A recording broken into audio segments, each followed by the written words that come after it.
ang araw ng pamamahinga at saka yung batas sa araw ng pamamahinga. Bahagi yun ng munting po natin ay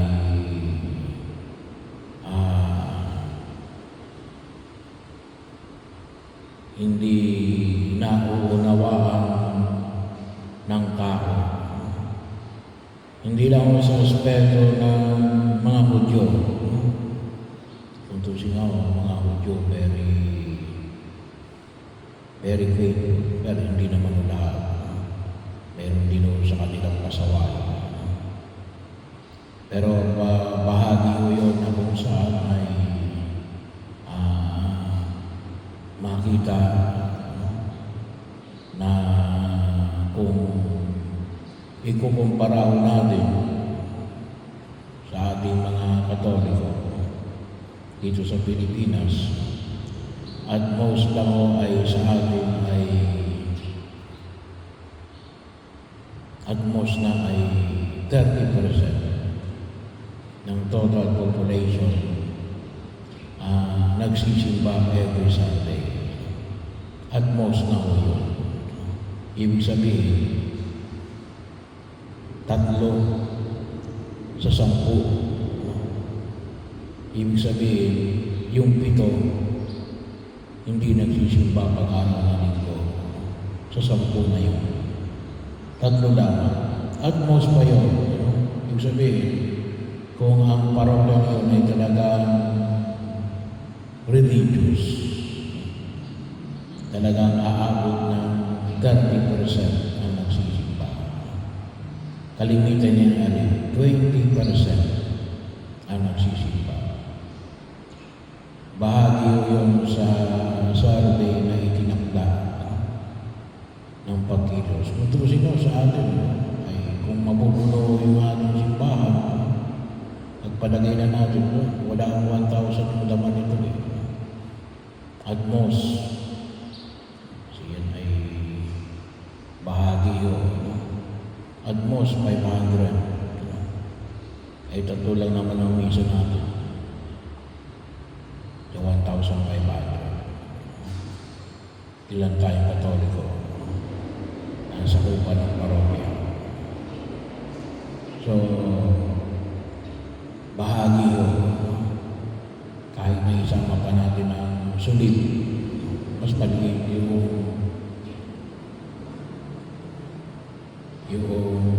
lugar ng sulit. Kahit na isama pa natin ang kadada. So, bahagi yun, mas kakaunti. Yun ay kapag ang pinag-usapan natin ay ang araw ng pamamahinga, yung batas ng araw ng pamamahinga. Hindi naman nire-require sa atin na hindi magtrabaho. Ang inaano lang ay magsimba. Kung talagang mas maganda kung talagang yung araw na yun ay ilalaan mo para sa pamilya at para sa pagsimba. Kung tutusin sa mga Hudyo, yung mga practicing Jews, talagang sa kanila, sabi ko nga, nagsisimba sila talagang hindi sila talaga nagtatrabaho. Kaya nga nabanggit ko sa inyo, yung mga hotel sa Jerusalem ay equip. Kasi kahit nga lang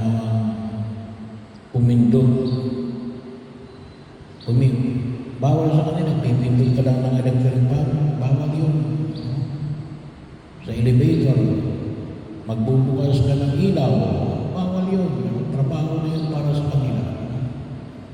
Itong mga alaga, nakita ko natin, ay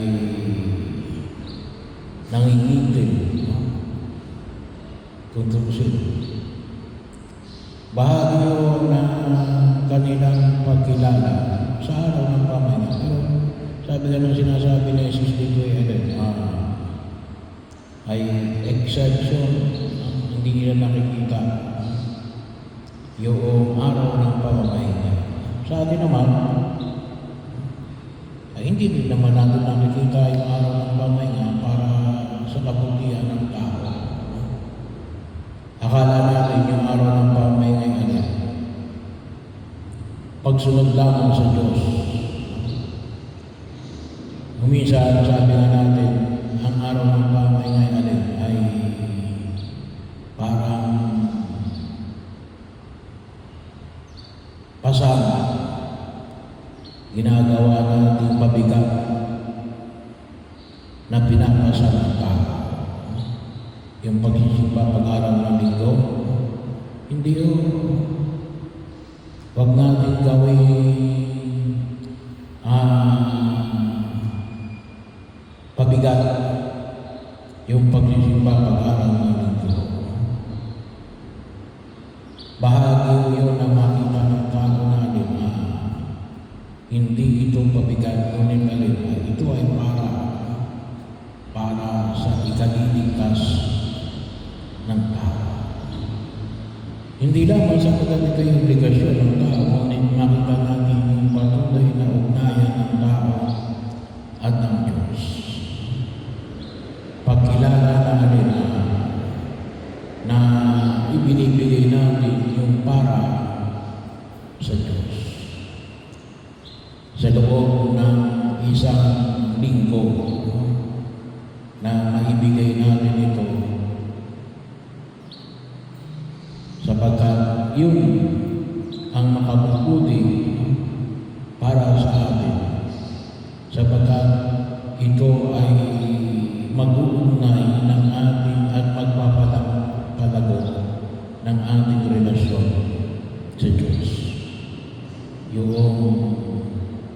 kapag tayo ay bilang isang komunidad ay lumalapit sa harapan ng Diyos. At sabi nga, ay yung maintenance natin bilang mga mananampalatayang Kristiyano Katoliko ay hindi natin makukuha kung hindi tayo isip pag-araw ng linggo. Hindi tayo mapapakain ng salita ng Diyos. Bagaman pwede na sa social media magbasa ka o kahit na sa bahay magbasa ka ng Biblia. Pero iba pa rin yung kapag sa loob ng misa napapakinggan mo yung salita ng Diyos. Malaki rin ang makikita natin doon. Yung hindi lamang yung formalidad, ngunit yung pagpapahayag ng pagpapakilala ay di lalo na yung ay di yung katawan ng lubog ng ating Panginoon Jesucristo na ating tinatanggap sa banal na pagdiriwang ng misa. Yung kaganapan ng salita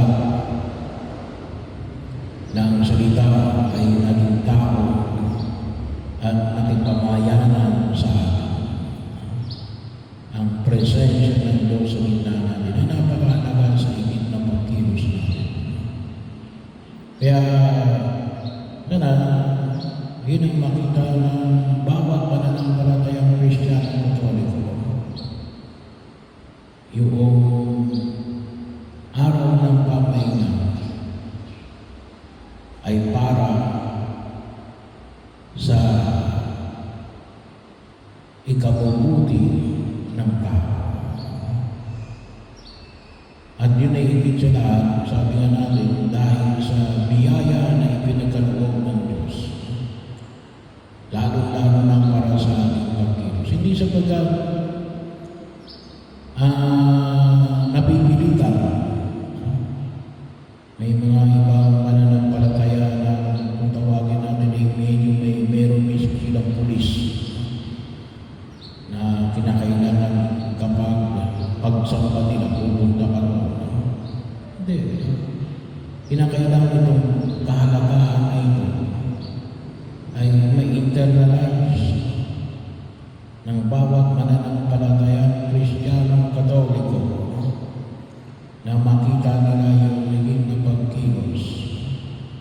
Sabi ko nga, kahit na walang sermon, pero wala namang pari na hindi magsisermon pag-araw ng linggo. Bahagi ko yun. Kasi doon mapapalalim. Yung iba naman nagsisimba lang kapag gusto yung pari, hindi Diyos ang sinasamba mo. Pari ang sinasamba mo. Kaya bahagi yun na makita mo natin yung kahalagahan ng pagkilos na ito sa tinatawag natin araw ng pamamagitan. At doon,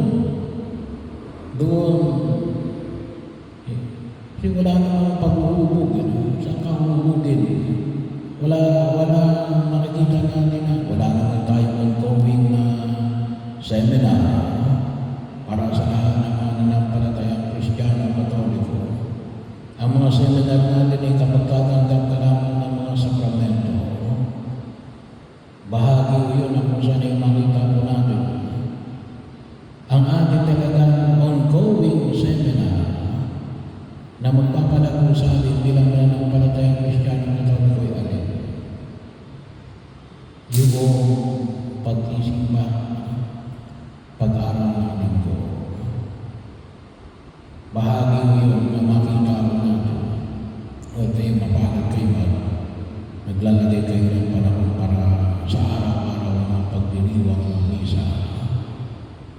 Pero sana nga, yun ang ipanalangin natin. Makita ng tao yung kahalagahan ng pagkilos na ito na nawa ay sana dumating yung porsyento. Kaya bahagi yun na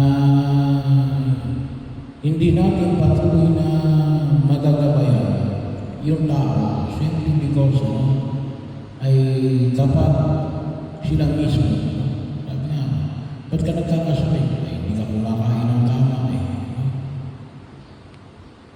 Iniiyakan mo sa lugar na ikaw ay mapaniwara ang buhay. Ganun din sa buhay ng marami tao. So, kung tayo ay kinakailangan kumain ng 3 beses sa loob ng isang araw, ay dapat din naman at least tayo ay nagsisimba every Sunday. Kasi nais ng Diyos na tayo ay busugin